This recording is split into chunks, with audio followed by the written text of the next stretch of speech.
Nous voilà donc arrivés à notre troisième étape de carême, après le désert, après le mont Tabor, le mont de la Transfiguration.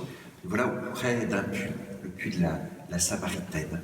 Alors nous avons laissé l'évangéliste Matthieu, qui accompagne pourtant toute notre année A, pour commencer un cycle de 3 lectures chez Jean.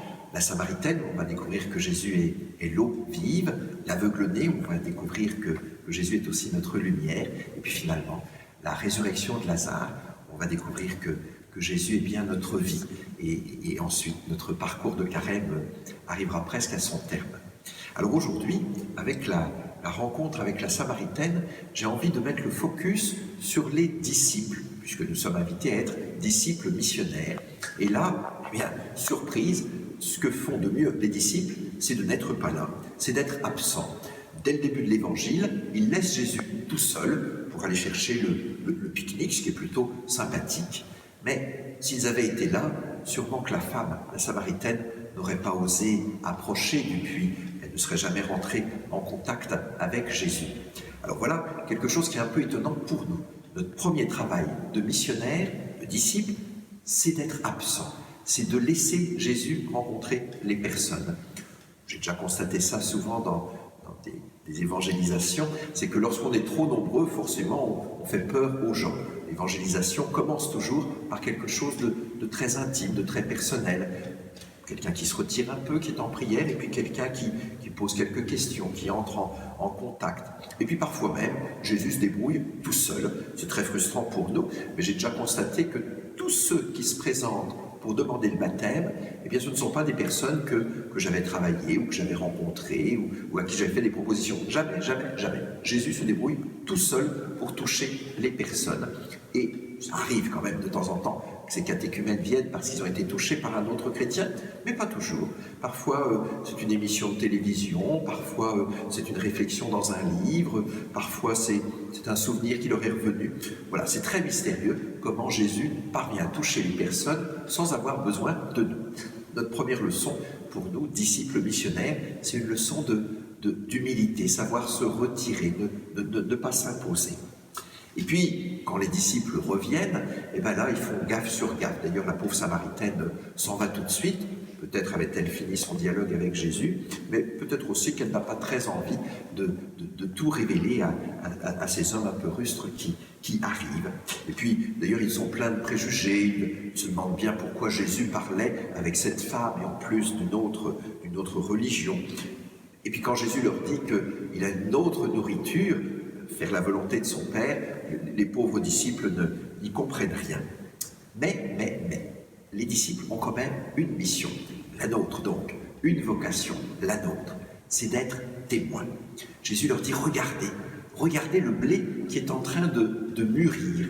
Et l'on peut imaginer, c'est comme ça que je vois les choses, les Samaritains qui ont été contactés par la Samaritaine et qui commencent à dévaler la colline pour venir rencontrer Jésus auprès du puits. Regardez ce blé qui mûrit, regardez ces catéchumènes qui sont en route et qui seront bientôt baptisés, regardez les personnes autour de vous en regardant comment quelque chose est en train de pousser dans leur vie. Ça, c'est ça notre travail, être capable d'être témoin de l'œuvre de Dieu dans le cœur des personnes qui nous entourent. Alors, nous aussi, soyons pendant quelques instants témoins de cette rencontre entre Jésus et la Samaritaine. Je vous invite surtout à être témoin de la pédagogie de Jésus avec cette Samaritaine. Il entre en dialogue. C'est un dialogue dans lequel il ne force rien, mais il n'empêche rien. Si tu savais le don de Dieu, va chercher ton époux. Régulièrement, Jésus ouvre des portes, mais pour autant, il n'oblige pas la Samaritaine à y entrer. Et celle qu'il faut aussi contempler et admirer, c'est la Samaritaine, parce qu'elle a une espèce de spontanéité, de simplicité. Elle ose poser ses questions, elle ose dire ce qu'elle a sur le cœur, et ça c'est très beau.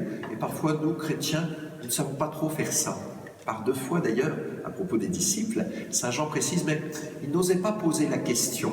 La Samaritaine, elle ose poser toutes les questions. Peut-être que les gens qui ne font pas partie de nos communautés habituelles ont une simplicité dont nous avons besoin. Et puis finalement, Jésus livre 2 dictons à ses disciples. 2 dictons qui semblent un petit peu s'opposer. Le premier dicton dit « Autre celui qui sème, autre celui qui moissonne ». Puis le deuxième dicton dit au contraire, celui qui a semé et celui qui moissonne, eh bien ils se réjouissent ensemble. Ben, sans doute qu'on a besoin de ces deux dictons. On a besoin de bien se dire que c'est Jésus qui a semé, que nous on est là seulement pour moissonner, que ce n'est pas grâce à moi, grâce à mes actions que les autres deviennent chrétiens ou qu'ils sont plus touchés par l'évangile. Non, non, non, ça c'est vraiment le travail de Dieu. Moi je ne fais que moissonner. Jésus il est celui qui sème. Pas seulement celui qui sème, il est lui-même la semence qui tombe en terre, le grain de blé qui tombe en terre, qui meurt en terre pour pouvoir donner de sa vie.